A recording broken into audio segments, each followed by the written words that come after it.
Hey everyone, this is Matt from Slam Sector, and you're in the pipe with 5x5, the podcast where we explore the things that make wargaming so special. Today we're going to be talking about the vibe check on the 10th edition faction focus articles that GW has been rolling out to us. But before we get going, be sure to like this episode, and if you're not subscribed, it's a great way to help us out and support the show. Also, be sure to check us out on our socials and join the discussion with us in Discord, all of which are linked below. Here to chat with me today is Eric from Poorhammer, where they discuss all the finer nuances and details of 40K and really help you kind of go that extra mile with competitive crunch and like how to maximize your buck. I think I learned tips about buying land raiders and rhinos from y'all. Yeah, they're free. Yeah, dude, they basically are. But yeah, Eric, welcome to the show, man. Hey, it's good to be on here. And that intro is substantially better than what we normally do, which is just ramble until something sounds good and the editor fixes it. That's also an option for sure. I feel like eventually we'll get to the point to where the wheels fall off and we're doing this we're doing something like that too. But in the meantime, I'm trying to make Boom6's job not so hard for him. Yeah, no, I like it. But don't tell our editors about that. They don't need to know that things can be easier. All right. We'll keep that from their ears then. All right. But yeah, man. So aside from as of recording, aside from the Titans article, which I think is going to drop tomorrow, all the major faction focus 10th edition previews are out, right? And it's got me feeling certain ways about all the different factions. And so what I wanted to do was we each select a few and kind of talk about why we're feeling that way about this faction, the good, the weird, the awesome pivots, the stuck to tradition type vibes going on there and everything. But I guess before we jump into that, I want to know what your general how do you say anticipation for 10th edition is coming. Are you excited? Are you trepidatious? Are you cautiously optimistic or somewhere in between? What you got? It's kind of a mix of all of that, honestly. I'm super excited for 10th. Like, hands down, I love any time that there's a massive shakeup because that means that there's new puzzles to be figured out, and that is something I thoroughly enjoy figuring out. Yeah. But there are definitely some things that I'm like, okay, this is new, and new things are scary. Right. Yeah. Right. Especially, I think one of the biggest ones for me, at least, is Psychic. One of the primary armies that I play is Grey Knights. Oh, Psychic is kind of like a big deal. Yeah. And Psychic phase is gone, so it's scary. Yeah. So how do you feel about that integration that they've done? Do you think they've done it right, or do you think that there's stuff left on the chopping block, or what's your gut check on it? I think I'm feeling a lot more confident than I was when we originally learned, the Psychic Prowlers are going to be kind of rolled in on the data sheet, and it's just going to be like a shooting weapon. Mm-hmm. It feels like they understand that there's more to, Psychic. There's an enjoyment aspect of doing Psychic stuff in Warhammer that doesn't really come across if it's just, we've changed out this weapon profile and now it's Psychic, woo. But I think it's tough because it really is going to become a feel when playing instead of look at all the data sheets, see if it's better or worse. Because at least for me, the Psychic part of the army is it's just very fun. It's fulfilling. Even I fail a lot of Psychic tests. I'm really, really bad at rolling correctly for Psychic tests. Oh man, are you But I still like a love it. perils magnet or? Not too much on perils. Okay. More of I just fail like 60% of my psychic tests in any match. Oh man. Yeah, which it whatever. Like there's a decent amount of them that like yeah, statistically I probably should have failed those. Other ones I shouldn't have. Right. But even when I'm failing them, I still get like the enjoyment of like, oh man, that would have been so cool, kind of thing. Like doing this like warp storm, and it's just I hope that feeling that like so one of the really fun characters was the librarian that you just kind of like warp in and deep strike them in and just blow something up with all the psychic abilities, purifying flame, all that good stuff. Oh yeah. And I hope that there's that type of feeling still exists, whether it's good or not. I mean, I don't know, man. Like we don't have points, we don't have like that's all stuff that can be figured out later. But I still am kind of worried that the psychic feeling isn't quite there. But I do think that they have an understanding of like, yeah, psychic needs to be more than just a tagline on a weapon profile. Yeah. So I'm optimistic, but I still have concerns on that one. Yeah, it's going to be interesting. I think so I guess the most psychic laden army that I rock is Death Guard. I like to bring as many of the malignant plague casters as I can, and then Mortarion, who's also popping off. With I was that, like, right? Mortarion's Oh yeah, pretty good one. Yeah. So between what I've seen with the Malignant Plaguecaster sheet and what we've seen with like the Weird Boy and everything, Yeah. all those classic spells that you're used to are gonna be kind of like on the sheet, and then you have like a trigger that activates, and you're like, okay, don't hazard roll into this one, but then you get to do like pestilent miasma or the jump and all the fun stuff. Like those like identity points are still there, and they're not just like, hey, look, you can shoot, and before it was mortal wounds, and now it's a shooting thing that might do mortal wounds. So yeah. Yeah. I do think like the orc, the jump felt like, okay, they understand that there is something more to like it's just fun. Yeah. Right? Yeah, dude. And that did help me with like they might be able to have this right. And I do feel like they've done a good job on anti-psyker. Yeah. Where like, it was always like we've got some of the Custodes, what are they called? The Battle Sisters. Oh, Sisters of Silence, yeah. Yeah. Battle Sisters. Yeah, basically same thing. Yeah, yeah, so like the Sisters of Silence thing has like the anti-psyker built in, and that like it feels cool. And it's not just like tag this on kind of thing. It's like, okay, that's a core fundamental part of why this is what it is. And it feels like they really did focus on a lot of why do these units exist? Let's make sure that happens. Yeah.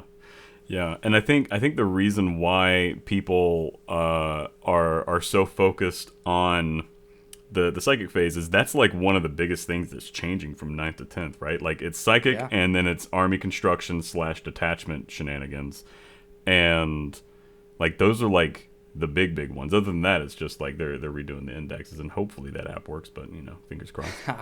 Yeah. I mean, one of these days we'll get something better than Battlescribe. Dude, Battlescribe needs to get old Yellard already. I am so sick of Battlescribe. Like, the worst thing is trying to teach the Windows 95 like backwards logic you gotta have to use Battlescribe to a brand new player, because they're like, wait, what's an attachment? It's like, hang on to that information that you're barely retaining, and let me throw you this absolutely awful application in your face, and let's figure it out together. I hate it. And, I need.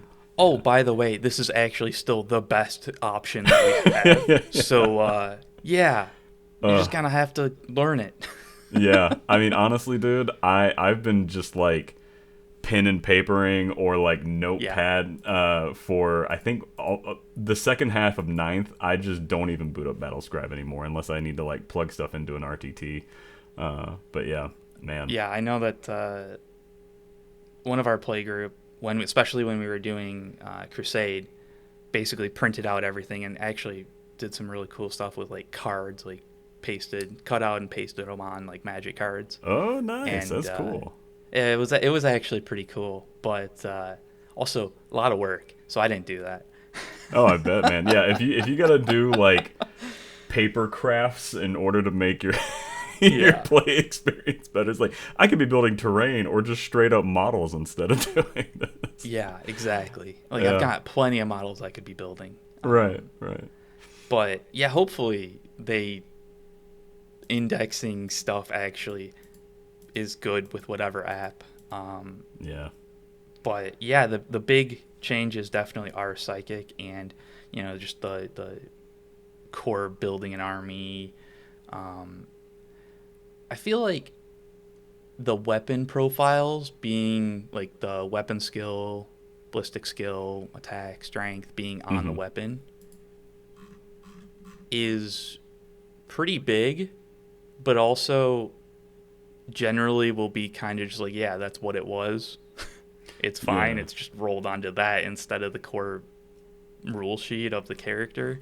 Yeah. Like a condensing of information, right? Yeah.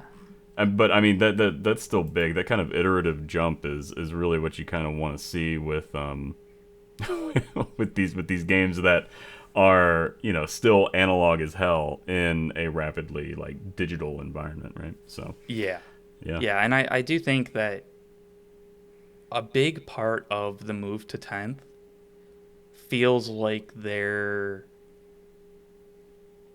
trying new things to make the experience better and to make it so that they can have better rules for play.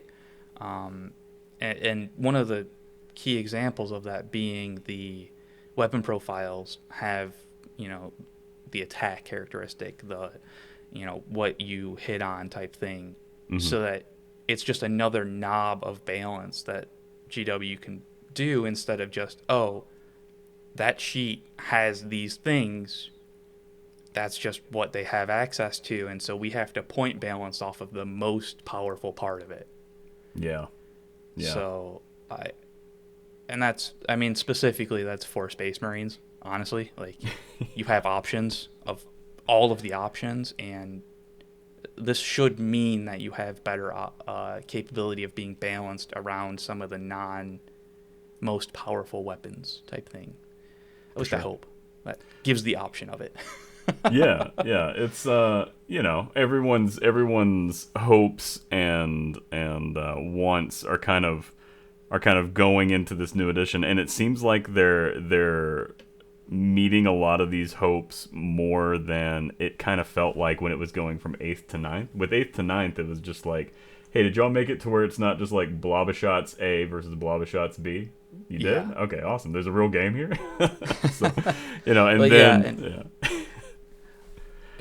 so one of the things is kind of neat that they're giving out indexes for everybody at the same time. Like, that means that we're all playing 10th instead of, hey, you're playing 9th, but I'm playing 8th, like Guard. Oh, God. Yeah. Dude, that was same time, tragic. Like, haha, Guard, you got to play 9th for 6 months. Not even. Yeah, that was honestly like... So, like the rumor mill was saying, like, oh, there's going to be indexes. And I'm looking at, like, the previews for the World Eater Codex, like, before it came out. I was like, there's no way they're going to index this and that book's just going to be valid for, what, like, 3 months? Like, yeah. like, Wild. I I got groceries in my fridge that expired after the World Eaters book did. It's just like Yeah. it's what the hell. Yeah, But yeah, yeah, definitely. it's freaking bizarre.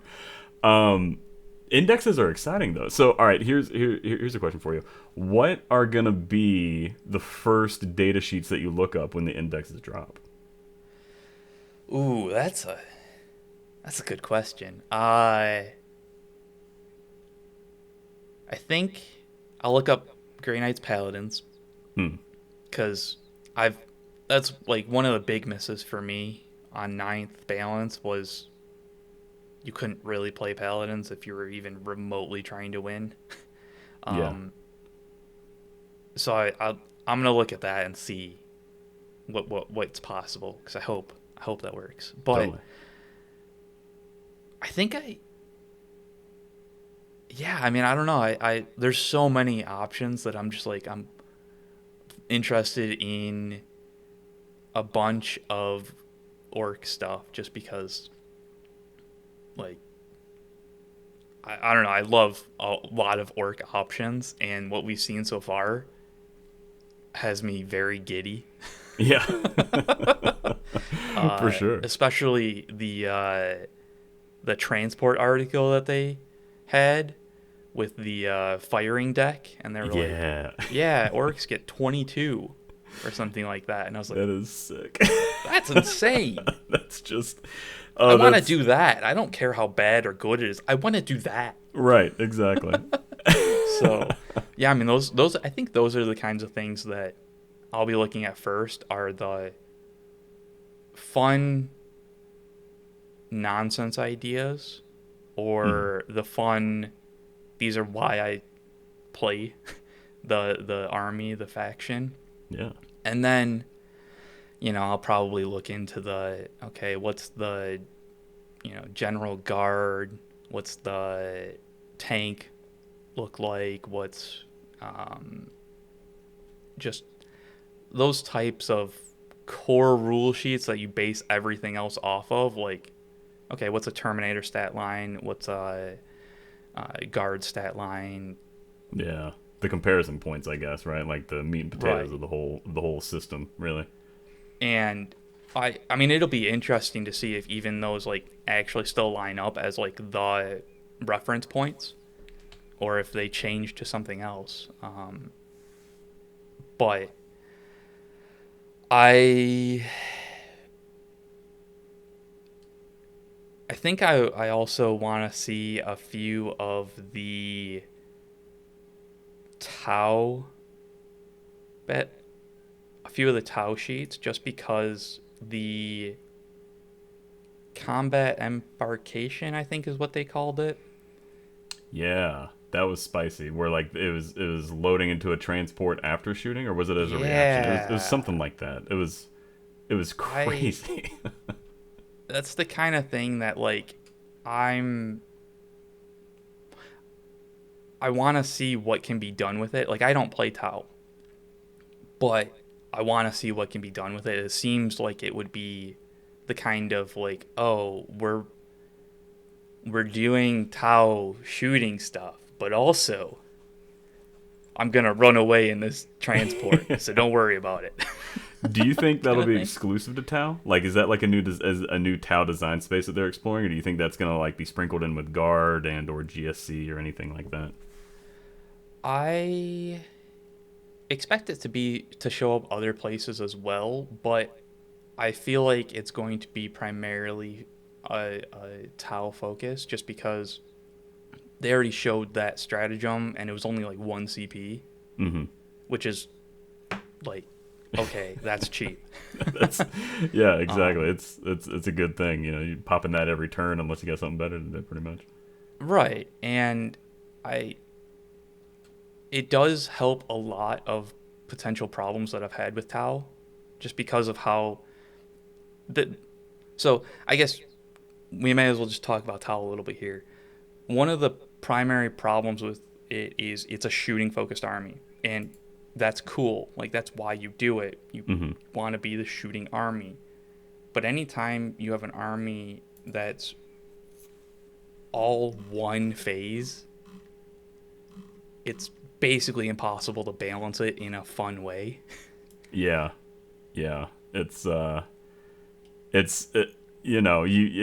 lives or dies by how backbreaking it can make that one phase, which right, which is fine in a theory aspect. Yeah. But you're playing against somebody else that isn't just that one phase. So there's it's a 2-player game kind of thing. Yeah. And I feel like they've done a decent job of, from what we've seen, focusing on like, okay, yeah, this is a shooting army. We're not running away from the fact that, oh, we're just going to give everything melee profiles and it'll be fine. It's like, okay, yeah, it's still a shooting army, but we might have a few interesting options like combat embarkation to like maneuver around the battlefield so that, there's more to it than just I shoot and then you made it to me so I die kind of thing. Yeah.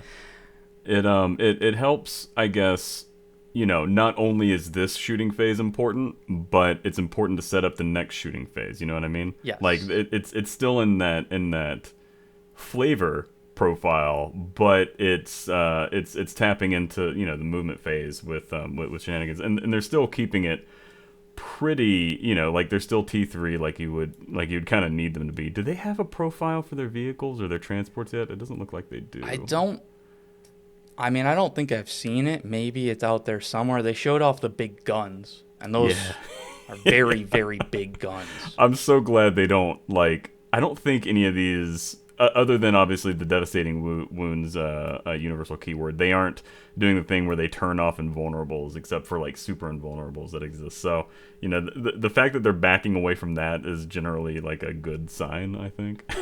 Yeah, I agree. Because, it's one of those that, it's fun and interesting to break the core rule structure once. Right? Miracle Die. That's cool. We get to cheat. Yeah. But let's not have everybody have access to that. And it definitely felt like there were more and more, ignore invulnerable save. And it's like, well, then does it matter? Right. Yeah. It at a certain point, it becomes annoying more than, a wow or a shock factor. Exactly. So, yeah, and just seeing strength 24 on a weapon. Yeah, that's pretty insane. If you had a time machine, you could have some serious fun going back in time and just showing that sheet to someone in 8th edition, Yeah.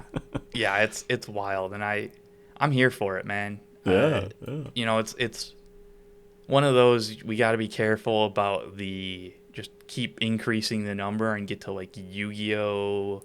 WoW levels of billions and billions. We're definitely not anywhere near that. But, true. Yeah. Give it a couple more iterations and we'll see. But no, I think GW's done a good job of hitting a good range of you get to see these huge. Can we? Are we good to swear on this? Oh yeah, let it rip. We get to see these huge fucking cannons that and the profile of them feels like a big cannon. Yeah. Not oh, yeah, it's a big gun, but it still can't kill at night. kind of thing. Yeah, it respects the fact that the model's silhouette is 50% gun. You know what I mean? Right, exactly. It actually is oh shit, what's that gun do? And then you look at the stat card and you're like, yeah, I guess I would expect that, because it's the chassis was built around the gun, then vice versa, Right. It's not just twice as powerful as a bolter. Yeah. Yeah. Bolters are pretty good, but that thing's huge. Yeah. So here's one. What is your gut check on what they did with drones, where they're basically just reminder tokens now? I feel like it's the right choice. Yeah. Okay. I've always kind of felt like that was so. It seems to me that there's more and more ability for Warhammer to embrace these, like, it's not really a model, but we have a little, like, it's a reminder model kind of thing. Yeah. And I feel like there's a really cool design space, not just like drones are taking advantage of it, and I think it works pretty well with that. But I think there's more and more design space that we can have really cool ideas with. Like, we can get some stuff that like drops terrain down for a battle round or something like that, and it's like, yeah, it's not like it's not a unit. It doesn't have that like keyword type stuff, but it's still, I can build and make and paint this cool thing that happens. Yeah. Yeah. And point to it and go like, that's what happened. You don't have to like imagine what's going on kind of thing here. And, yeah. I'm sure that there's going to be some people that are not happy with the drone change. Yeah, I guess it, one of those things that was, it seemed like, the 3D chess level of playing Tau was like drone positioning management versus melee armies and everything, where you could do like some really sneaky stuff with like drone intervening and stuff like that. That was always pretty buck wild for me. And the fact that that's gone, I think, you master something over a series of iterations in an edition, and then it's like, by the way, we just didn't care for that. These are reminder tokens now. I guess it's gonna sting for anyone that mastered the art of drone kata, but yeah, definitely. I mean, I think that a lot of that's gonna have to be reevaluated anyways, just because of how like pile in and consolidate and that kind of stuff has changed. Yeah, for sure. So a lot of things that, like, if you were trying to really game certain like aspects, you're just gonna have, I mean, like, there's still gonna be options to like do those things better than somebody else who's not really paying attention, but they're gonna be different. And I'm a fan of the change. Oh, yeah. As scary as these types of things are, I enjoy unsolved games. Yeah. So, I think like it's a it. net win. Yeah, for sure. I like it too. I'm a big fan of it. All right. So it sounds like Tau was one of your faction focus picks then. Yeah. It was one that I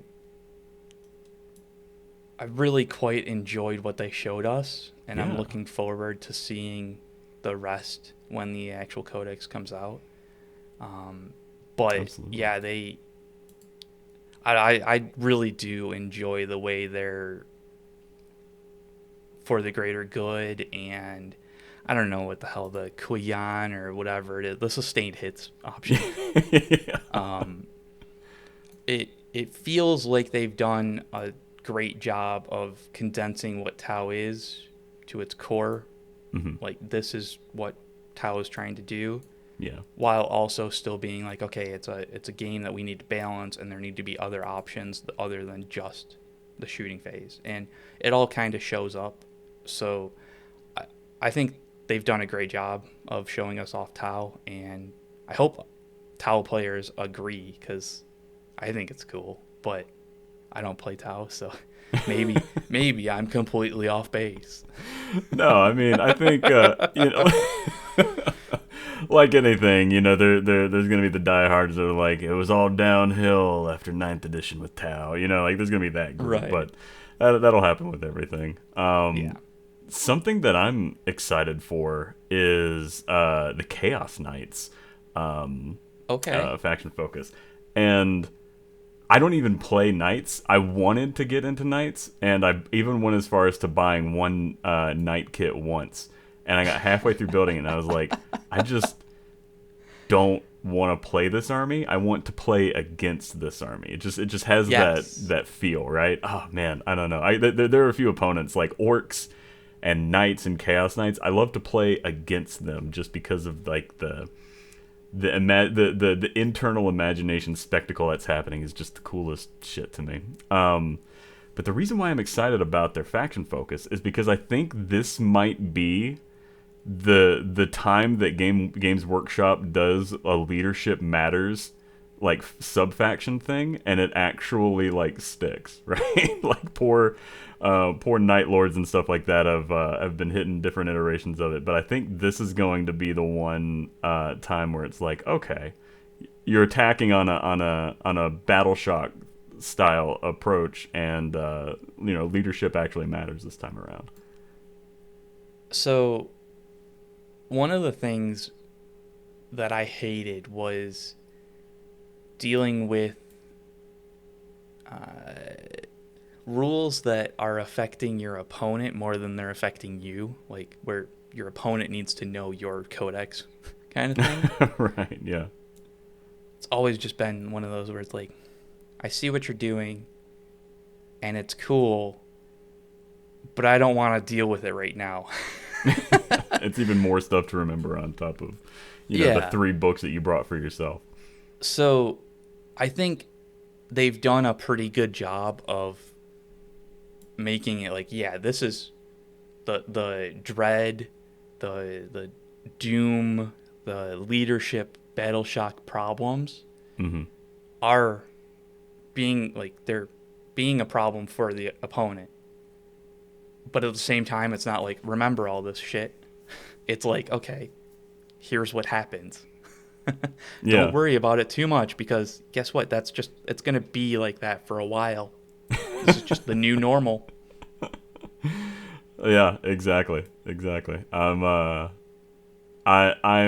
happy with the direction that they're taking that kind of thing. It seems like they're avoiding a decent amount of those kind of like pile-on, you got to remember this, and this effects. I've got Admech in my list as well. Oh, okay. And that's one of the things that I noted down here for Admech.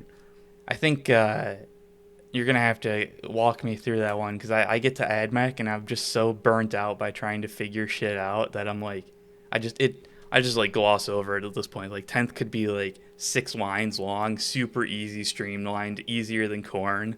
And I'd just like, I'd get to the second line and be like, it's Admech, oh god, oh no. But it's like, it's wild.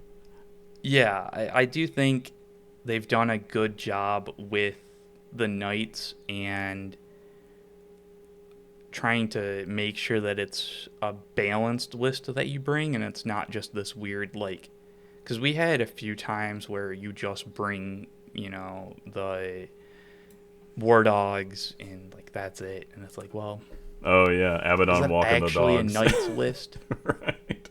Like, is it really? Yeah. Like, I mean, technically yes, but spiritually it is an abomination. Yeah, and I mean, going back to what you were saying of it's fun to play against. It's not that fun to play against a bunch of small knights. Yeah. Like, yeah. I want the big one. I want to take the big one down. Yeah.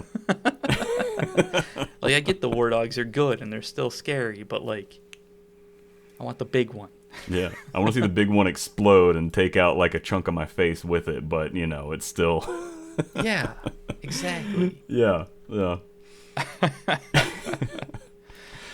I mean, did you want to go right into Admech on that one, or? Sure, yeah. Let me flip around here, see if I can find that one. Yeah, so I think the thing I love about Admech is just like it's more their detachment rule than anything else. The rad bombardment thing, just dirty bomb nuking your opponent at the start of the game.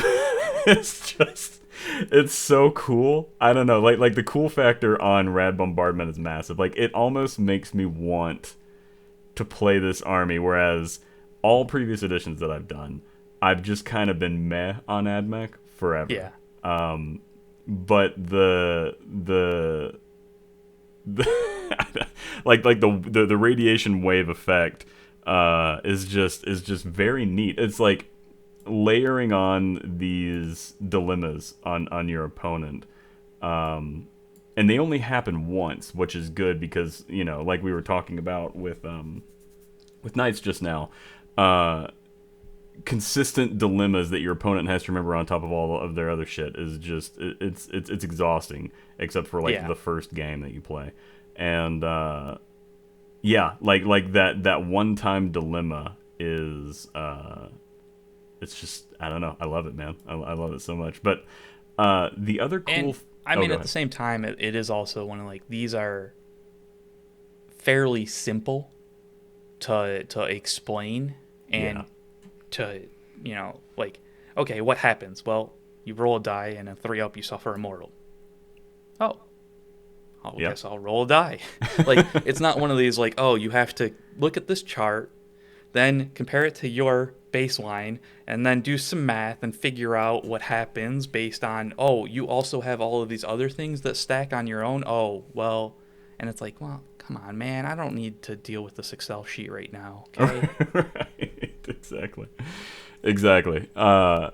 It's really cool that they're basically condensing these things down to what they need to be instead of what they're trying to get at with all these different, you know, wheels and cogs that you can turn around, which, I mean, is of course up Admech's army. But I like that they're harnessing that flavor of, you know, kind of like Rube Goldberg steampunk vibe by turning the hero hammer concept kind of on its head. That's the vibe that I get anyway with the battle line matters buffs instead of the hero matters buffs going to the battle line is a really cool flip. You know, I hadn't thought about that until I read that. I was like, man, there's a lot you could do with that, actually. I hope that that's really prevalent in their book.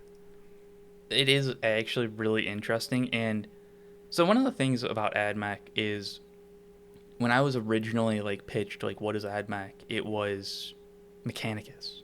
The Dark Mechanicus kind of thing. Mm-hmm. And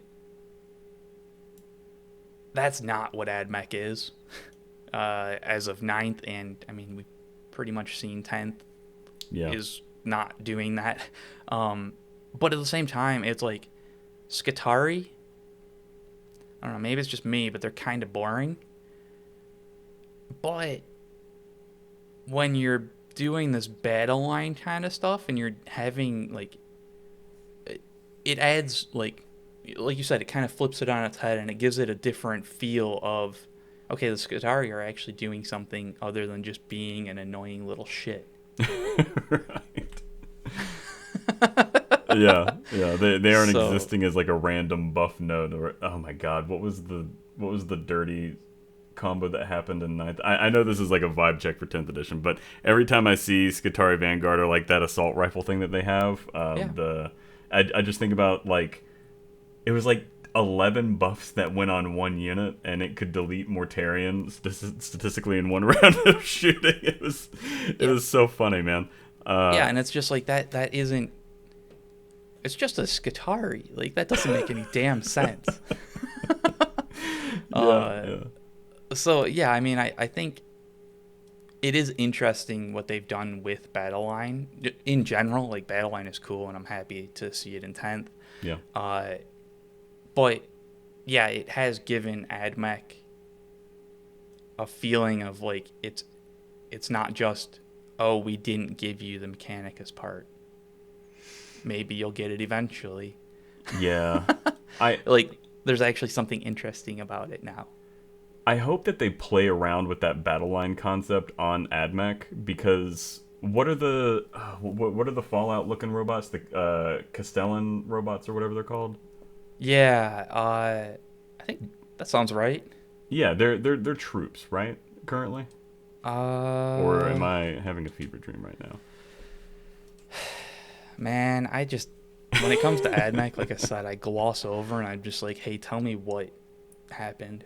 Yeah, no, that's fair. I hope that they're able to pivot with the battle line matters stuff, and they're able to, you know, you could do Skitarii like gunline horde, but also, you know, like the folks that want robots, they'll be able to use these tricks with you know, the robot guys that are marching around, because that would be That would be very cool, and add more dimensions to it, right? Instead of being locked into Skitarii gun line, essentially. Right. And I mean, it'll be interesting. It looks like there's hints of greatness to support what you're trying to do there, and I hope they keep it going, kind of thing, because yeah, it would be a nice change to AdMech and give it something beyond just you like a complicated army, or you wish you had the Mechanicus half. So yeah, that would be cool. Yeah, absolutely. All right, what else you got on your list? Okay, so let's just talk Orks real quick. Oh hell yeah, I'm here all day for it. I absolutely love the Waaagh. It feels like they nailed it to me. Like, it's not the most powerful thing ever. It's strong and you can definitely use it. But the fact that you can do it at the start of the battle round, once per battle, means that you're able to actually like call the Waaagh instead of, oh, the Waaagh was killed before we got to be there. You know? Because well, like orcs are frail to a certain point. Like they have a lot of models, but they don't have good invulnerable saves, so you can shoot them and they die. So the Waaagh giving him that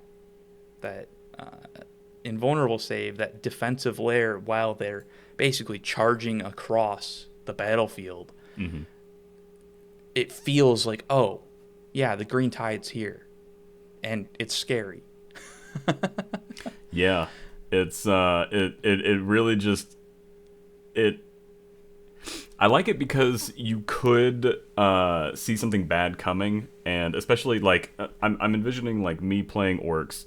I'm going second, the battle round comes up, and I know that I'm about to get like totally smoked by a gun focused army, and it's like, okay, if I have to pop my wand now, so be it. But blanking out like all the AP on like a Tau line, for example, is massive. So I mean, you know, like not really wasting, but you know, not being able to harness the majority of the well, I mean, you've got so many tricks for advanced too, so I take that back. Yeah, I mean, it is one of those, like, because you get the advance and charge part of it, and because the Waaagh is singular, like it's not the speed Waaagh or whatever, even if you're using it defensively, like that is a valid option now. Yeah. Which it wasn't before. Really, it wasn't. I mean, because you could have it like for 2 turns and like there were kind of sort of ways to do it, but it wasn't really something that like, okay, this is a defensive layer on top of pushing forward. Because it's all kind of like built in, it gives you the option to, instead of, oh, just unga bunga forward, advance and charge everything, it can be one of those like, oh, some of these things are going to advance and charge because they need to lock into combat. But other ones we can reposition and have a good chance of living and, you know, capturing points. And one of the big things is I enjoy the like junkyard part of Orks, but I also love commandos. I love the sneaky thinking part of like, okay, most of the army is just gonna charge forward because they're Orks, but I've got some ideas. Yeah, man.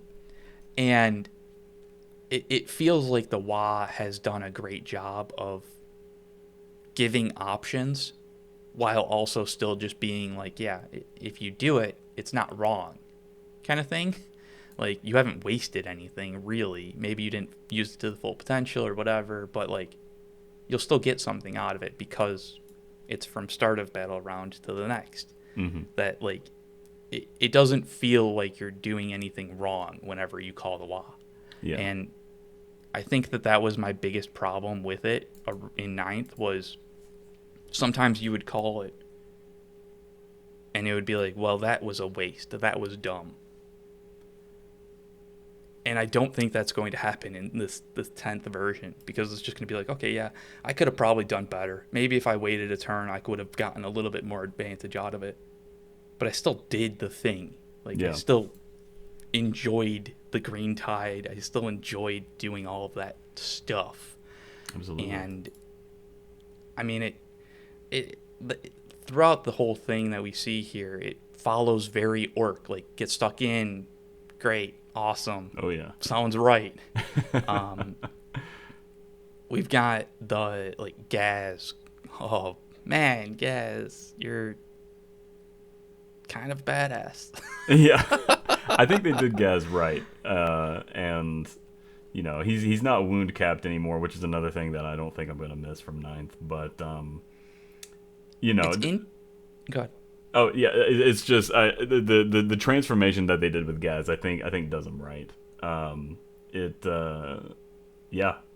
think Gaz is gonna feel good. He's gonna play a little bit different because you don't have that major wound cap piece that you're leaning on when you're trying to position him and use him and everything. But he's still well deserving of a centerpiece, you know.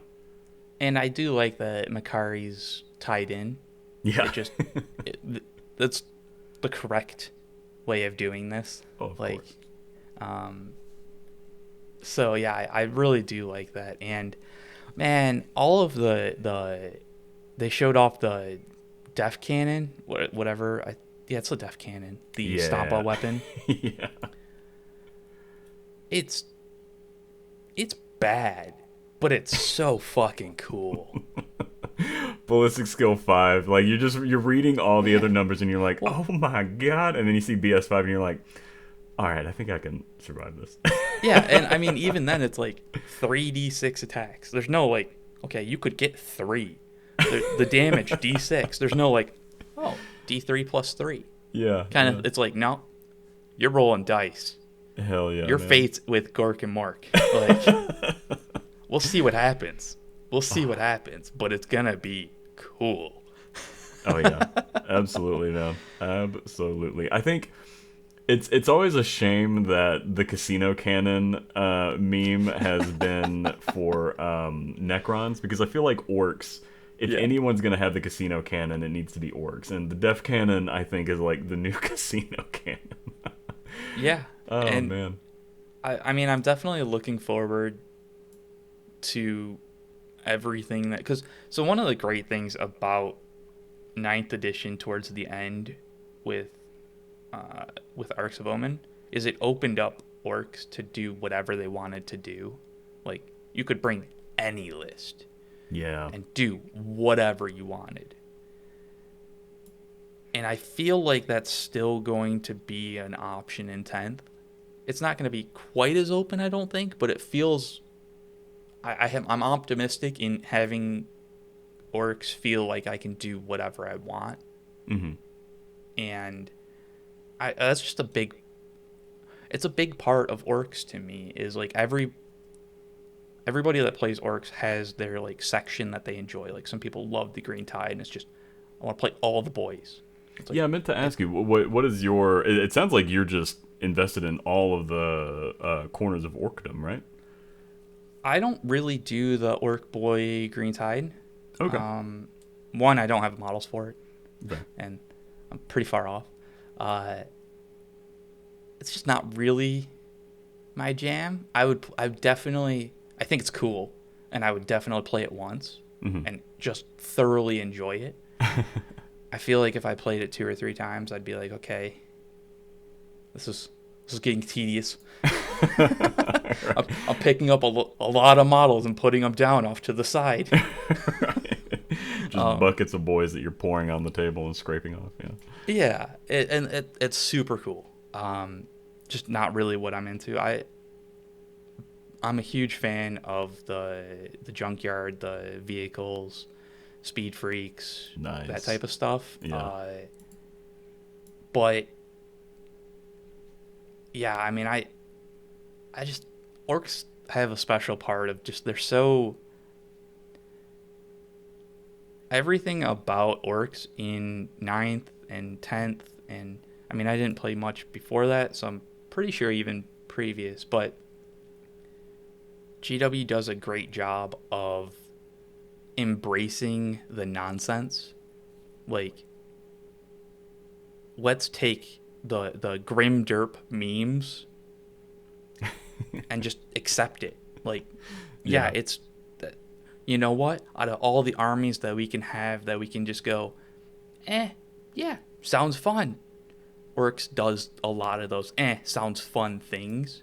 And, I mean, it's one of those that's just cool. I love that mentality, and it shows in a lot of the rules that they get, where it's like, yeah, sure, go for it, man. You want the big cannon? Sure. I mean, it's going to be basically impossible to hit anything, but you'll roll a lot of dice.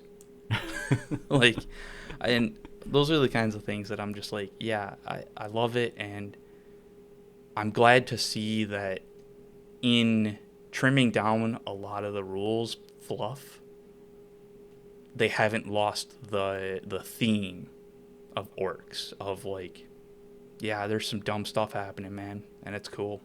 Yeah.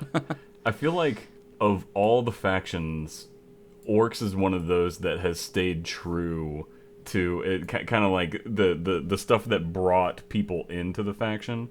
It hasn't had too much like schism going on with it between like what people know it for versus how it plays today, right? Through all the different iterations. I feel like Orcs has been one of the most consistent ones, you know? Yeah, and I mean, even when it wasn't, it felt like it was doing it in like an orky way of like, oh, you brought a shitload of buggies? Yeah, the buggy stuff. Yeah, well, you know, that's annoying, but that's what an orc army would do, isn't it? Yeah. Absolutely, man. So, okay, what else did you want to bring into it? Yeah, so one of the things, so I have a burgeoning Custodes army, and one of the things that I was hoping with Custodes is that they would move away from the katas, or katas, as I like to pronounce it, and I've been told that's incorrect. How do you pronounce it? But I feel like in, you know, the 42nd millennium, they're gonna butcher plenty of other sayings, so I'm gonna call them katas. Yeah. But it you know, like, and this is really just kind of my axe to grind, I guess. In the books and everything, the lore is that each Custodes guard or Alorus Terminator or anything is like his own one-man army. You know what I mean? Like right. they fight singular. But like each one is a character, essentially. Yeah. And the katas, where they fight in sequence, I feel like completely goes against that grain. You know what I mean? Yeah, I see what you're saying. So I was kind of crossing my fingers that the katas would just be like this weird thing that happened in 9th edition.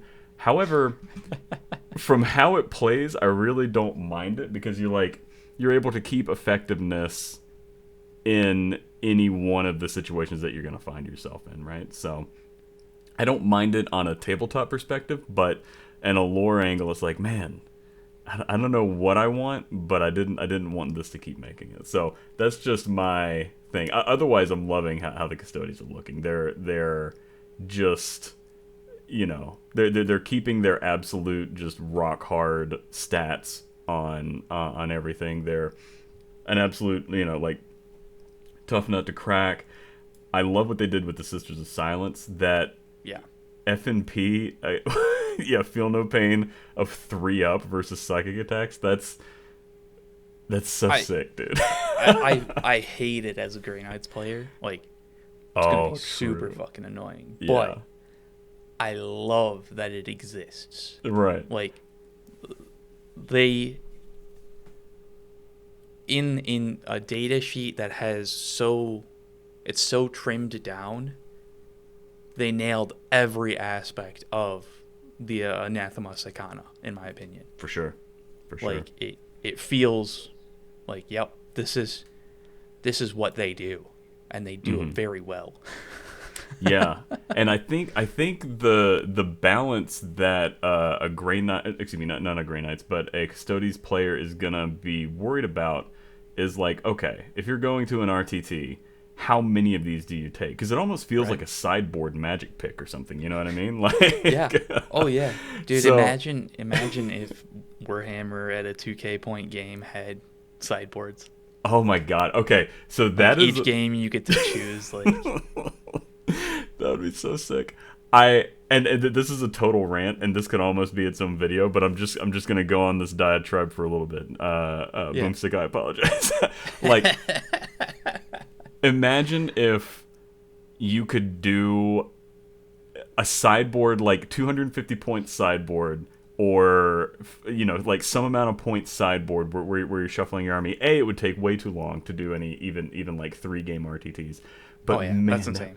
That would be so cool. It would be so much fun. And then another thing that I thought of was like, what if you could draft in 40K, right? And like the cards are coming out, so you yeah. I hadn't thought of it, and it would be a logistical nightmare, I'm sure. But oh yeah, as somebody who loves cube and drafting, you've got me interested. I mean, it would be sick as hell, right? Like every pack, like obviously Gilliman is in the rare slot, and then you've got weird stuff going on in the uncommon slot, and then like commons would be like intercessors, prosecutors, orc boys, Your stuff like that. General battle line things. Yeah. It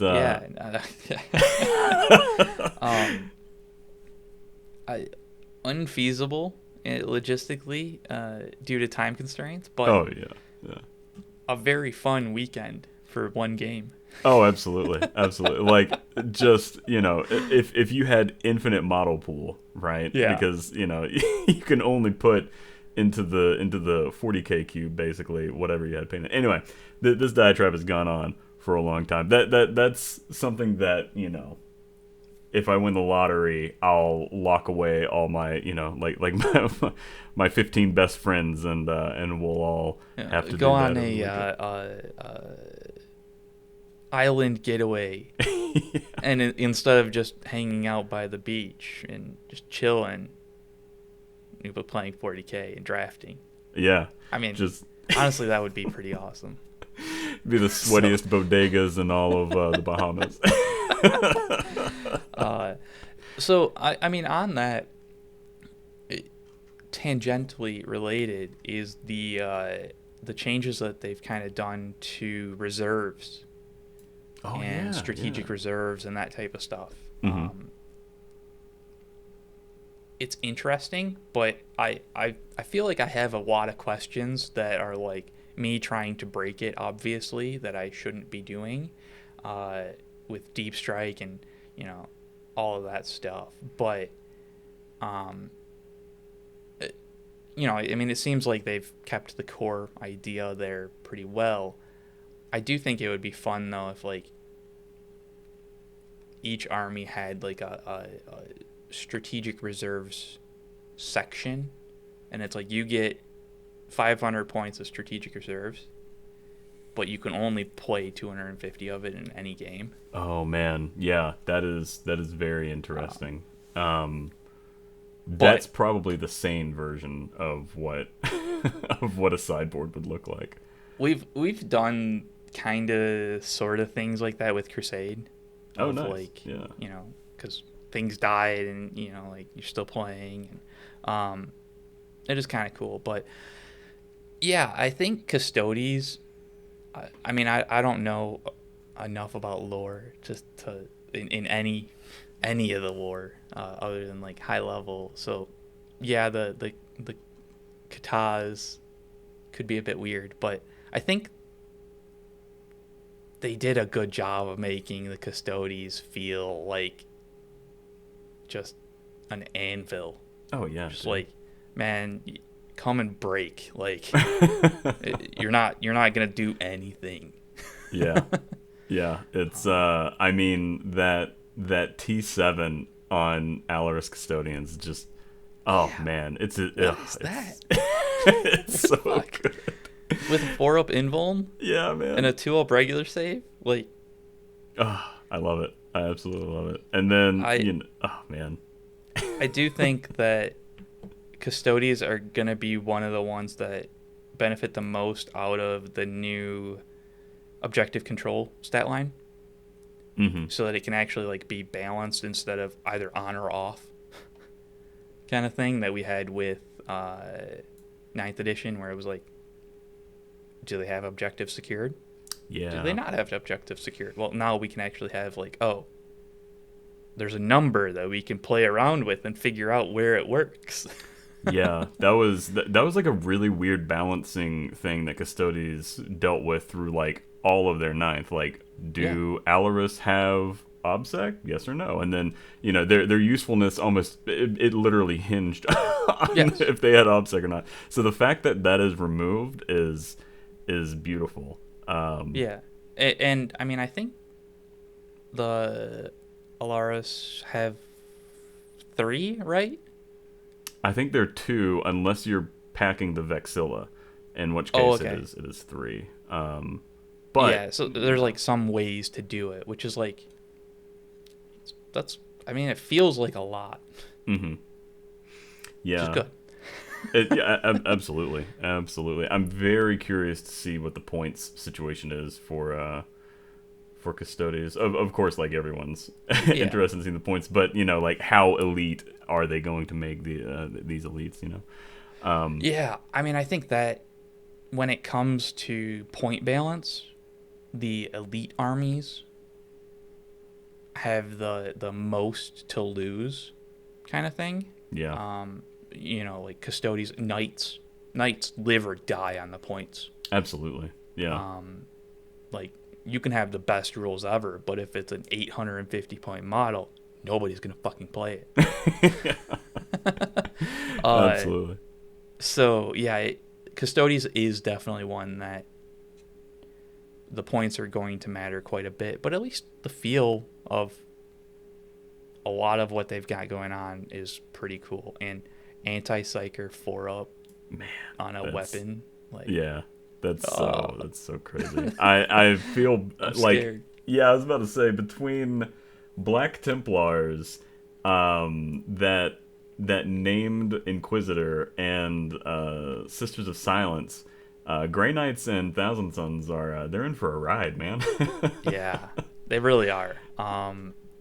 I'm interested. I've looked a little bit at Thousand Sons, and I've tried to, like, it feels right to me. Brad's gonna be the like I said, because he's our Thousand Sons guy. Mm-hmm. He loves the Hero Hammer, the play psychic stuff to buff up Hero Hammer, to like do nonsense. So totally, it'll be interesting to see what he has to say on if that actually works, because like the Cabal points, it seems like it's cool to me, and it seems like they've done a great job of making it feel like, oh, the Thousand Sons are a bunch of psychers that do psychic stuff, and it's scary.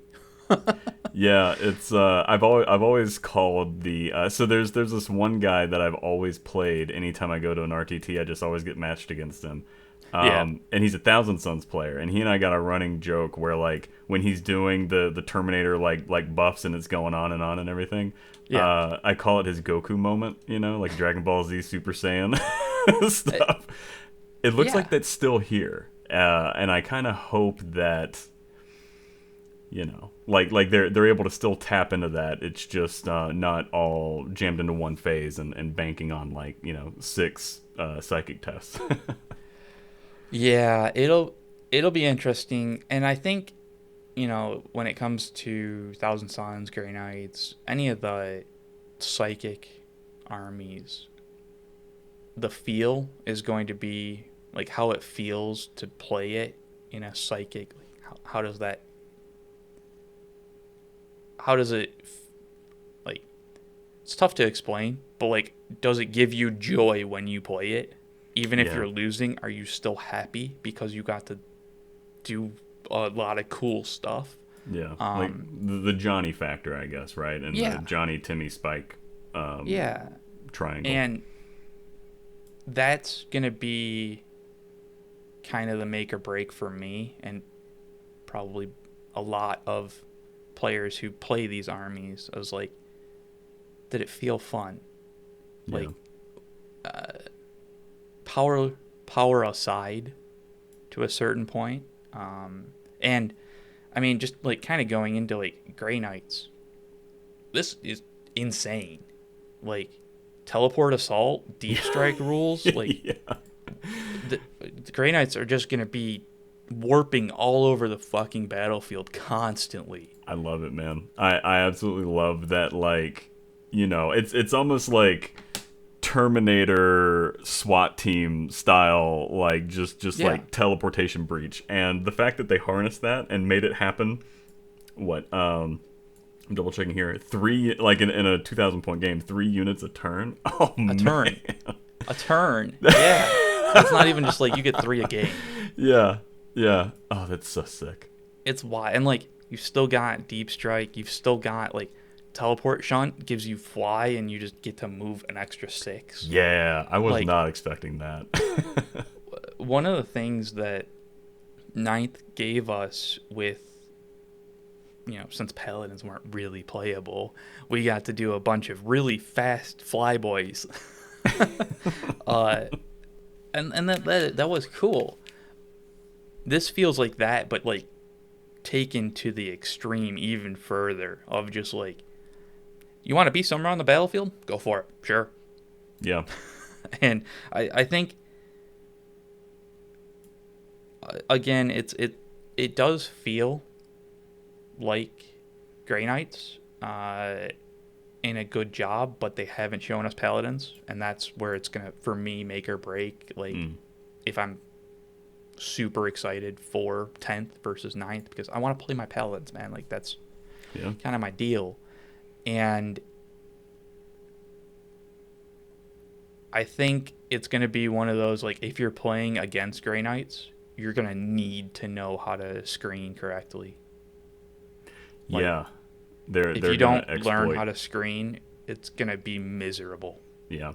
And, I mean, you don't have to just screen until the end of turn 3. You have to screen all game while shit's still dying, you know? Yep. So it's crazy. It's, you know, like effectively, you are always surrounded when you're playing against Grey Knights, because the moment you let guard down on a flank, they're obviously just going to go there. So teleport a group of enough to take over that little section of the board. I mean, it's honestly insane that reading this. I mean, again, like, balance can be what it can be based on points. Like, they could make it not good just because of how point cost and balance and stuff like that. But like, reading these abilities for Grey Knights, and I'm like, holy shit, dude, that seems annoying to play against, but I'm gonna do it. You got to, man. You got to. I totally get it. Absolutely. Let's see. Oh, okay. So the inquisitorial agents, or wait, what do they call it here? The Imperial? Yeah, the Imperial agents. Oh man, I got a million tabs open. That is something that I'm crossing my fingers for, because I love like dabbling in, I call them space CIA, right? Where it's just that's an interesting, yeah. I mean, they're basically space CIA. The fact that in like a 2,000 point game you get 2 of the flavor choices of retinue units and then 2 characters, I really hope that they're not just relegated to troops for knights, because I'm worried that that's going to be like the only obvious selection for them. The Vindicare Assassin has me hopeful. He's kind of a niche application, I feel, but if you set him up and you're just like, worst case scenario, you're taking a swing at a Terminator and hopefully pulling a Terminator off the table every single turn. And then if you do get line of sight on a character, you're able to, like pop the melon pretty quick on them. That feels really good. Yeah, Yeah. it's got that lore behind it, and it does all the stuff that you read about them doing in the books. I'm really worried though that they're gonna have to keep it reined in, because the trouble with that is if there's an obvious best pick, then it kind of breaks the flavor to your approach type of feel to it, which is a shame. And I've always felt like that was kind of like the limiting factor with Inquisitors in 9th edition, and I don't know if it's going to get better or worse in 10th, if that makes sense.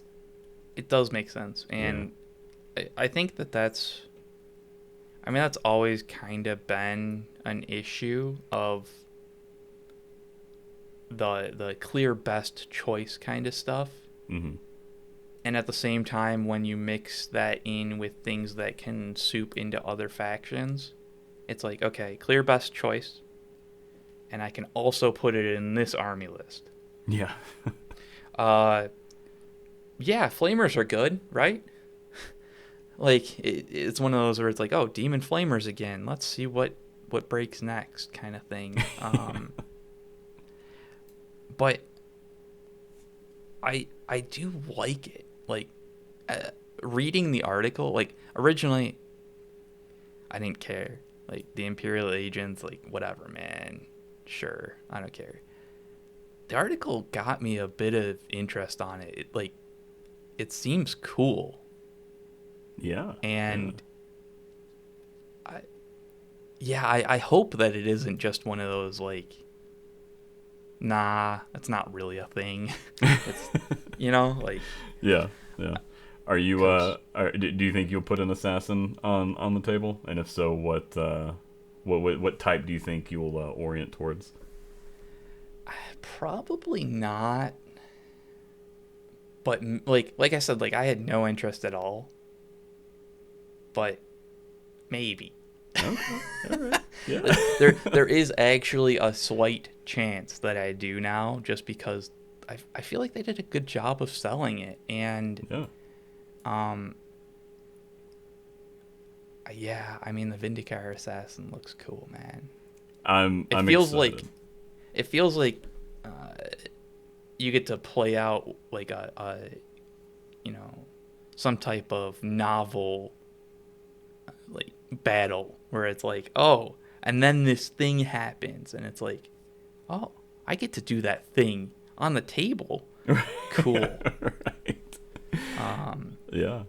It's gonna allow me to actually put to use that friggin' the Warhammer Plus model. I'm not an Orc player, so I didn't opt for the Age of Sigmar Orc for that first year model. But that was the clear, obvious choice. But everybody's you can be wrong. It's okay. That's fair. I did end up picking him up anyway, because it's just like, well, I mean, the option's there, and I don't want to lose the option later. But that's like hoarder mentality that I'm trying to get over with my wave of plastic. So, but I'm actually like, I read this article and I went and grabbed him from deep storage, and that box is sitting on my build desk now. And in my head, I see all the Metal Gear Solid shenanigans that this bad boy is going to be able to get up to. So I'm excited. Well, I look forward to the kit bashes with a box. Yeah, exactly. Little calorie mate rations on the floor. That'll be good too. Yeah. Oh man, good stuff. Well, hey, was there any other faction that you wanted to hit? I think that touched on all mine. I mean, I guess I've got a couple real quick thoughts on two of them. Sure. So, Demons looks good, and they've done a pretty good job of kind of like the demonic terror is like, okay, yeah, I get what's going on there. The warp rifts for the Shadows of Chaos, I think is what it was called, feels like, okay, yeah, that's going to be impactful. Oh yeah. And it's like you're going to have to care.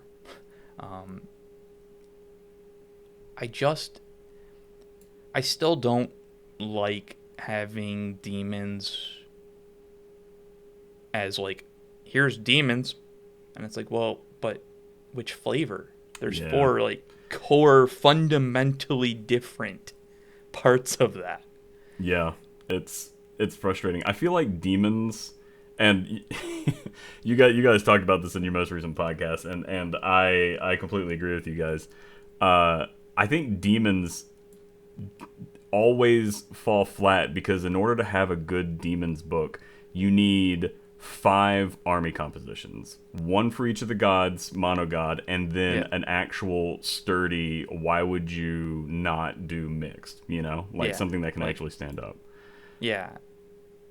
And So it is one of those that, like, I think it's probably fine. I don't have any like huge issues with what I've seen, and I have some pretty big issues with demons in 9th. So that it is good, but it still has, like, the World Eaters feels right. Mm-hmm. And then I look at the demons and I'm like, but why do you exist? Kind of thing. I hear you, man. I totally hear you. I mean, like I said, that's a kind of a minor annoyance, and it's primarily because 9th edition did such a bad job of it, honestly. I just think they did a bad job of demons in 9th, and so I look at 10th and I'm like, well, there's a lot of same things that are going on there that I don't really like. But I think, like, it'll probably play a lot better than what 9th was doing, and the soup rules all kind of make sense, and like it'll probably be good. But I don't know, man. I was really hoping for them to split it up at 10th. Like, this is a clean slate. Mm-hmm. Everybody's gonna get an index. Let's do it now, kind of thing. But we'll see how the actual codex comes together. I don't have high hopes at all. Is it in the roadmap at all? I'm trying to remember what's in the roadmap. I feel like demons are not in that next year roadmap that they did. I don't remember exactly, but it doesn't sound like I feel like I would have remembered that kind of thing, Like, I'm like, oh, huh. I'll have to keep an eye on that. So I don't think it was, but yeah, dude, there's been so much information from 10th over these past couple weeks that it's just like, dude, I don't know what I know anymore. It's a blur. It's an absolute blur. And then, like, I make the mistake of reading rumors, and the rumors aren't true. And then I'm like, yeah, but I still remember that, and it's getting in the way of, like, the real knowledge. It's super frustrating. I like the demon preview is fine, but the still sad part of me feels like they owe demons an apology tour, like I need to see you guys like, make amends for what you did, because I have so many painted Nurgle demons, and I tried so hard to make just great unclean one spam work, so I was like, oh, 9 toughness, this will be great. And like I went to the point to where, like, I had this whole thing where I was going to do as many RTTs as I could over the spring and summer, and I was going to call it Thick Boy Summer, because it was all great unclean ones, and like I like it, and grinders and everything. And dude, I got smoked like brisket every single game. And then, like, you're reading this stuff and it's like, I think I was just trying to make that happen, and Nurgle basically got... Nurgle didn't exist, really. Yeah. They just didn't, man. It was awful. Had models that were cool, but, like, you didn't... nothing was Nurgle, right? Like, it didn't have that feeling. And, I mean, honestly, like, Death Guard's already done what they've shown, has done a good job of showing, like, oh, they understand a little bit. Like, oh, the contagion range is growing, and they're tanky still and stuff like that. So, like, it feels like they understand, but just refuse to do what's necessary for demons, and actually split them into their focus type stuff. And it's like, I wish that instead of doing the detachment rule that they got here, they just bit the bullet and did what they did with the non-compliant Space Marine chapters and just gave us 4 detachments. Like, that's asking a lot of an index. I get that, but they basically did it for spacemen. Yeah. Like, it is asking a lot. You're right, but at the same time, they already did it. Right. Yeah. So, like, and did the Space Marine chapters really need that? I mean, that's true. I mean, I'm sure there's a lot of people that say yes, but did they really? Did they really? Right. I do hope that once we're done with like the 4 god armies, we've got the World Eaters and Death Guard. Once we're done with that, oh yeah, Emperor's Children. I'm sure they've got baking in the back room. Dude, if they don't do it in 10th, that fucking riot. Yeah. But once they're done with that, then it feels like there's no good reason on why they can't actually split demons up into its sections, and then just have some type of ruling of like, here's your undivided choice. Yeah. Yeah. But we'll see on that one. Like I said, it looks like they've done a good job, and it looks like the separate, the Death Guard factions, the World Eaters, like they feel like they figured it out, and it's doing a good job, but I just want more, kind of thing. Yeah. Dude, I hear you. I absolutely hear you. I think with the thing that really gets the demons kind of still lumped in together, and it's almost like a self-perpetuating cycle, right?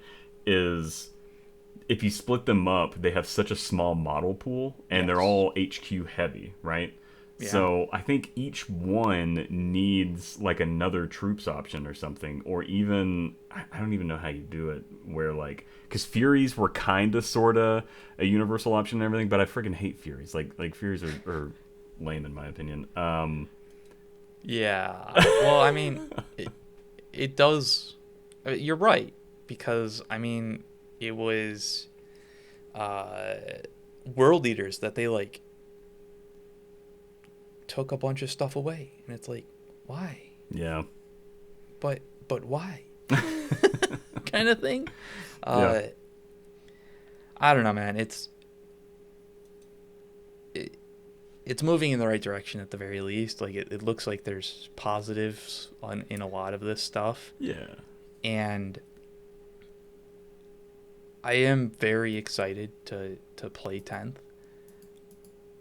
I also am kind of in, so like I said, I'm not really a lore focused person on this type of stuff. I kind of get it as just being part of the community, so like, other people are interested in lore, and I'm like, okay, cool. I enjoy that you enjoy it, and it's fun to listen to that kind of thing. I'm kind of interested in what they're gonna do with Tyranid. Yeah. I mean, they've done a good job with like the rules of like endless swarm. Mm-hmm. That it feel it's got this like feeling of like this like impending, all-consuming type thing, and it'll be interesting to see if that actually like follows through in the lore. Yeah. Speaking of like the endless swarm concept, I don't know why I didn't think of this before, but Genestealer cults with that, regenerate like respawning infantry stuff, that is it's so cool, dude. I love that so much. It makes the battlefield feel bigger, you know what I mean? And same thing with Tyranids. Like, it feels like there's more going on than just the borders of this 64 by 44 table. And like, stuff is bleeding into it, and stuff is like, I don't know, like hints of that almost, it's almost like a depth perception trick for your imagination. That kind of stuff goes so far for me, and I love that that's happening with something like Tyranids or something like Genestealer cults. It's such a good feeling. Yeah, it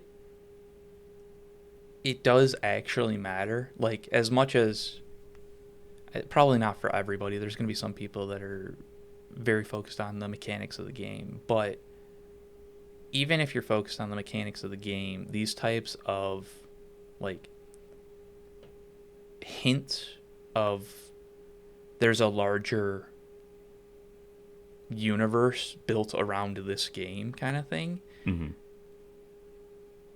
gives, like, credence to, like, okay, this is kind of important, right? Like, it's not just I rolled some dice, that was fun. It's like, oh no, there's like a lot of stuff going on that could also, like, we could follow, like, the threads of and imagine, like, oh, they lost this battle, I wonder, oh, what's gonna happen, kind of thing. And honestly, I haven't had a chance to look. I think that GW released a quick video or an article on Crusade.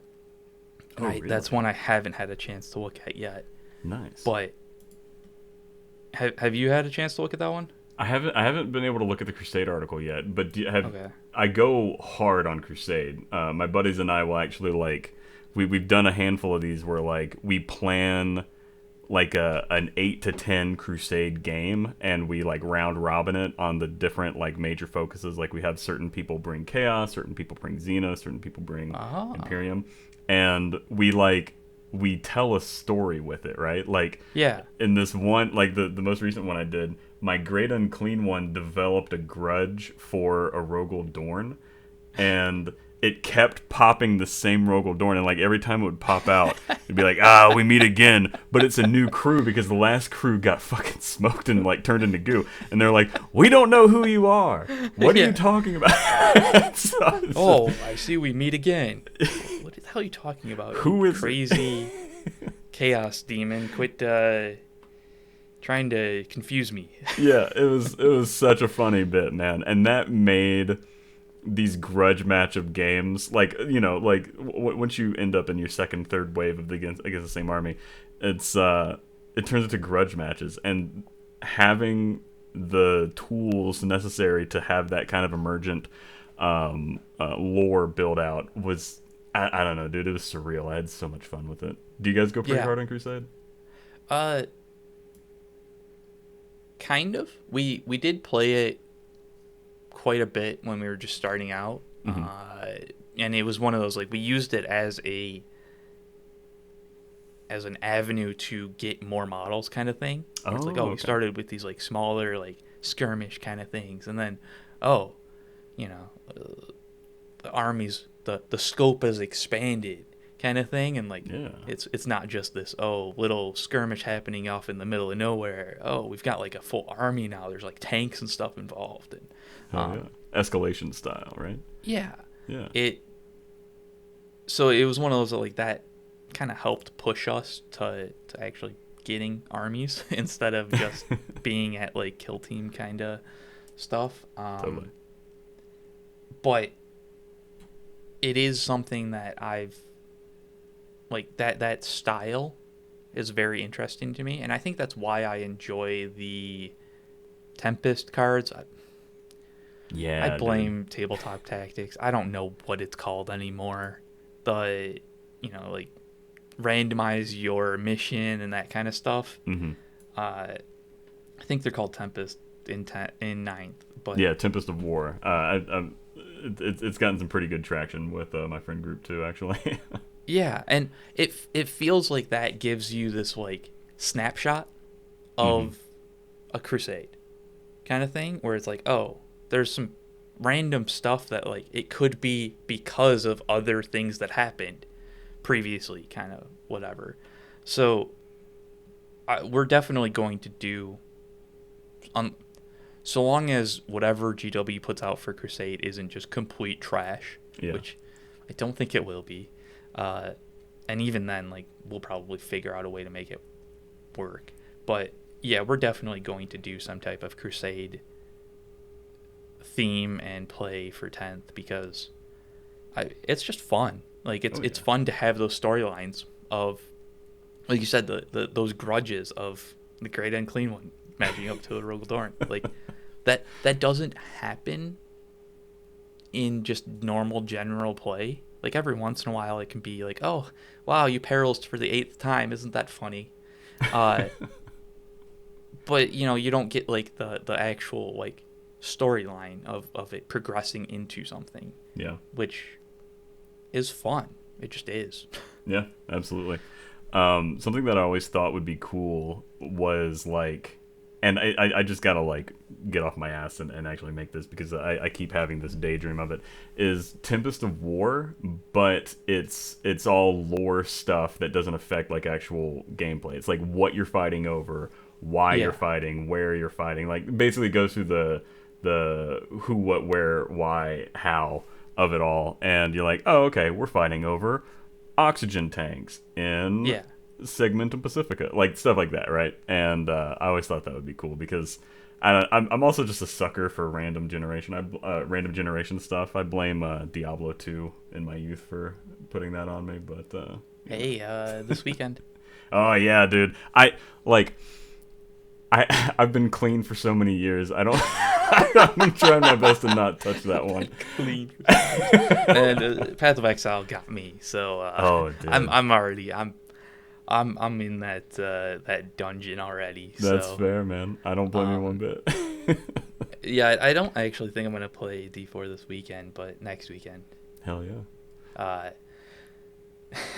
But yeah, I mean, that would be awesome. Especially like, do you guys have like a lot of options for terrain?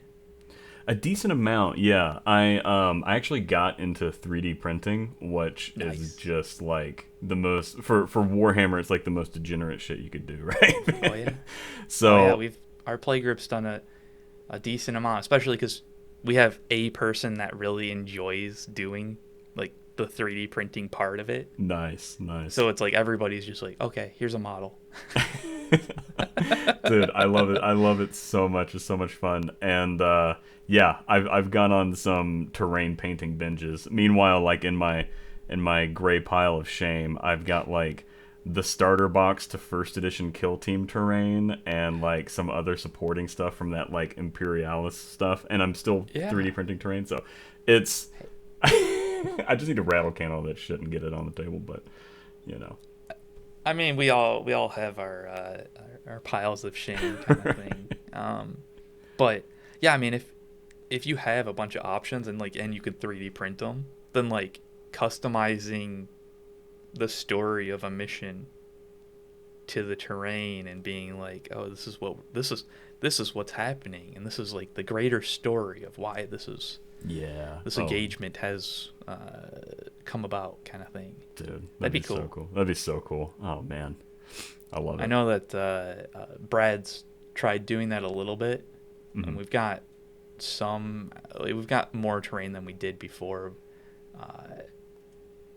but we've always just been lazy about it. No, that's fair. I mean, like, once you've got one set of terrain, it's so easy to be like, let's just play on the orc terrain again. And then finally someone in the playgroup's like, if I see that Octarius orc terrain one more time, I'm going to take it out back. Right, light it on fire. Yeah, and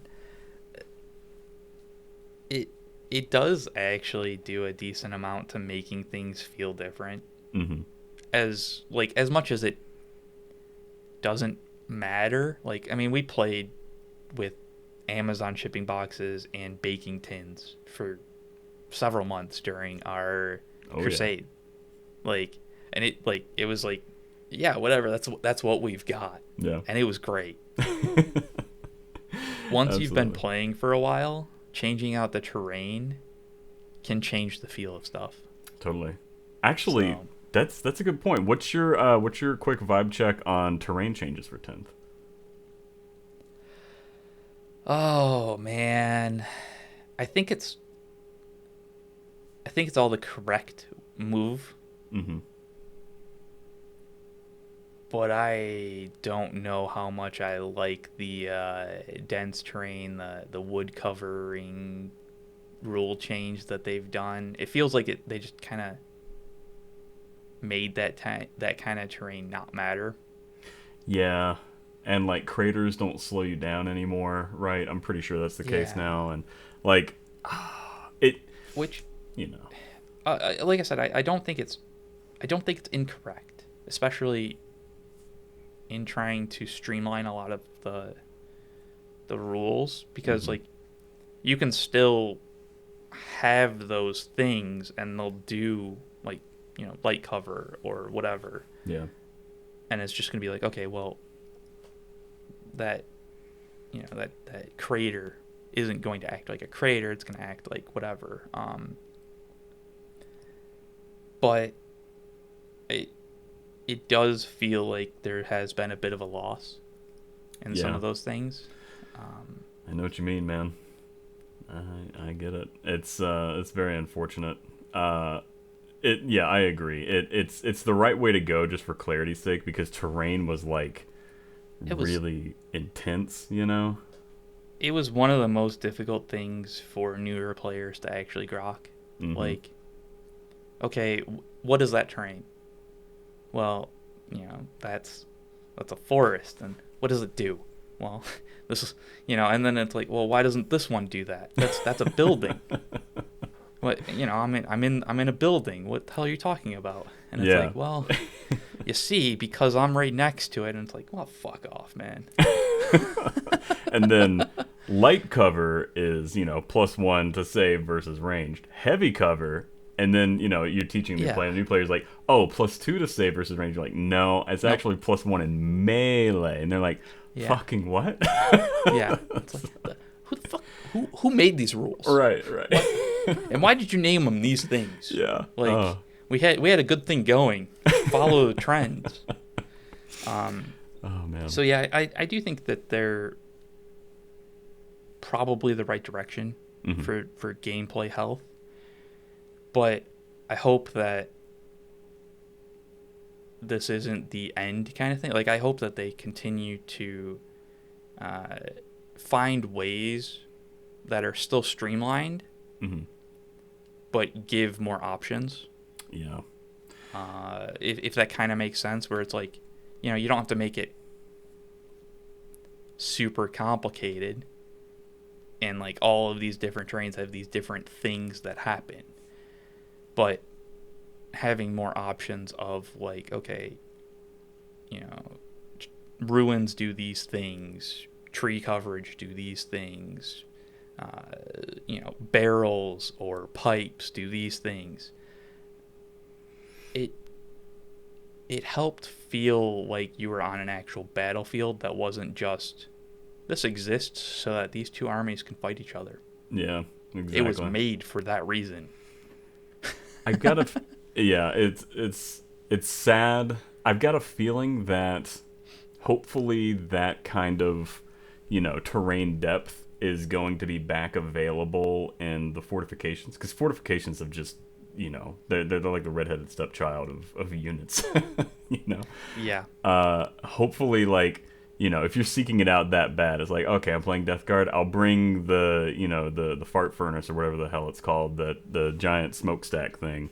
I'll bring that, and that has, these these terrain rules that I miss. So. Yeah, and I mean, I think I'm trying to remember which one. So there was the Guard's Baneblade had like has an ability that's like, it gives cover. Oh, okay. Or something like that, and I'm trying to remember, and I cannot remember because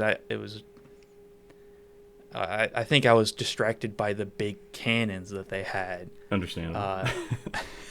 Which was very cool. And I was like, ooh, a big cannon.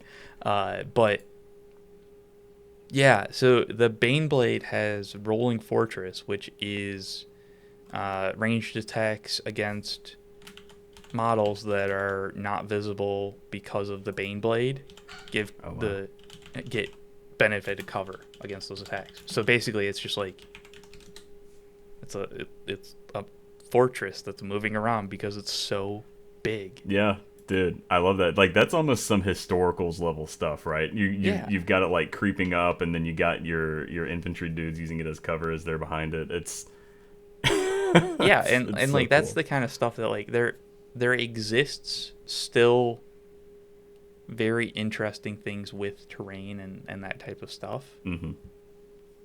So I don't think they're like completely running away from it and going, okay, here's your, you get 3 options, and that's all you get. But I hope that they continue to do interesting stuff like this Rolling Fortress and actual like fortifications, make them useful, like Yeah.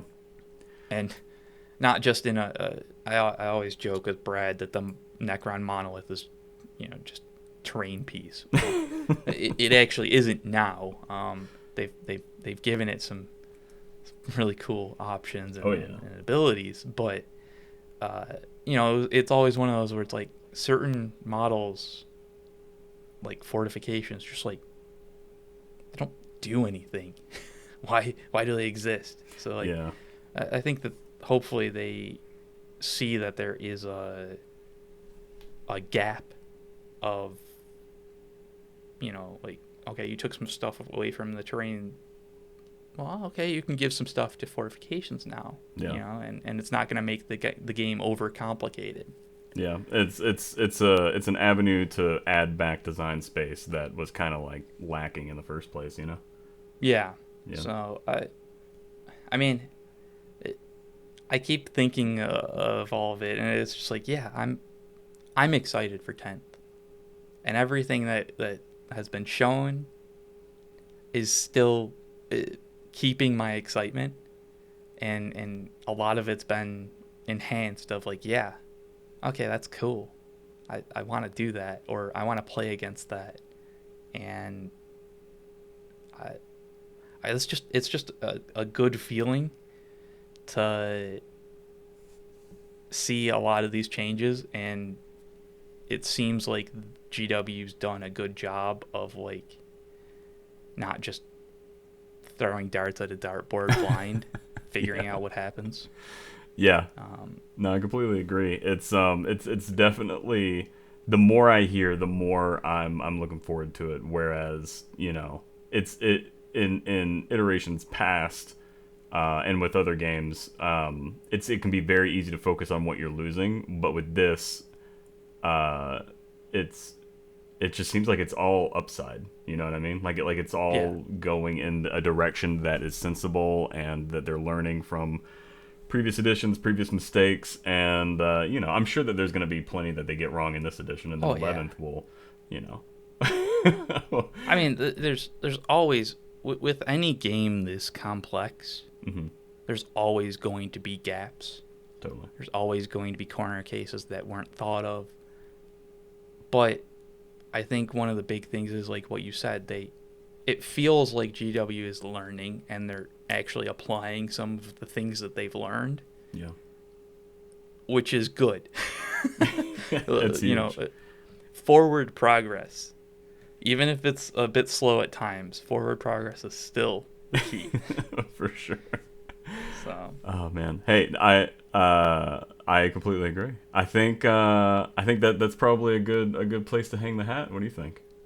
Yeah, I mean, like could talk about this for the rest of the night, but same here. Probably should call it here and wrap up this Thursday evening. Yeah. Well, hey, just one more time for our viewers, go ahead and give us a rundown on Poorhammer and where they can find you, and what cool stuff you guys got in the pipe. Yeah, so I'm one of the hosts of the Poorhammer Podcast. We've got a YouTube channel. We also have it on basically any of the audio podcast available things. So, Apple, iTunes, like all of it. We've got it all. But we've got our first like real book club episode coming out this coming week. And that's going to be for The Infinite and the Divine. Nice. Yeah, that's a good one. Highly recommend Totally. that book so far. We're going to get into it. I think we're going to get into it pretty deep. And there's not everything is perfect gold, but it's definitely worth a read if you haven't read it yet. And there's an audio version of it on Audible that the narrator does a stellar job. I forget what his name is at the moment, but I'll remember that for when we talk about it. That's what they got to tune in for. One of the many. Yeah. Right. Yeah. And yeah, so I'm pretty excited to do that one. And I mean, we've got a few more things that we want to do for 9th to wrap that up, but 10th is like, it's here. So I don't know if we're going to get time to do all of that. And because at some point we're going to have to start playing 10th. Yeah, exactly. Hey man, same here. For anyone listening, I can highly recommend the tier list retrospective. That was awesome. That was a really cool one to listen to from y'all. That was good fun. And every once in a while we do stuff like that where it's like, how do we do this kind of like clickbait thing, yeah. But actually not click, like let's actually try and make it useful content. But yeah.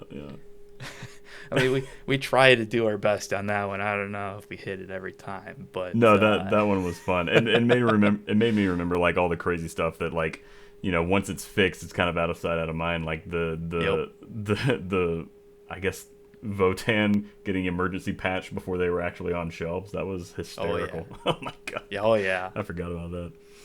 I mean, and it's just kind of good fun to talk about that kind of stuff. So the hell yeah. Yeah, I mean we've got that we've got the Poorhammer podcast, and like I said, you can find it on YouTube, and I mean it only comes out weekly, and we might be taking a break at some point after 10th initially comes out because man, this year has been crazy already, and it's just keep going. But yeah, I mean, if GW keeps hitting it out of the park and being, hyping up everything, I guess we'll just keep doing it every week, man. Yeah, you kind of gotta, it's just it's addicting. It's a very encompassing hobby, I will say.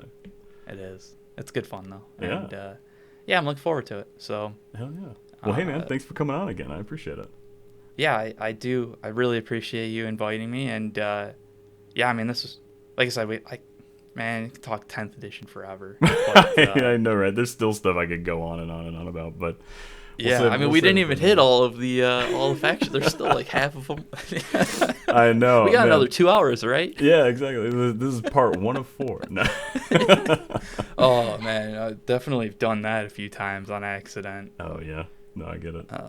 Earlier on in the whole podcasting thing. Oh yeah, it's a quick episode. 8.5 hours later. Exactly. Oh, good stuff. All right, man. Well, I'm gonna actually just give me one quick second here to hit this outro. Yep. All right.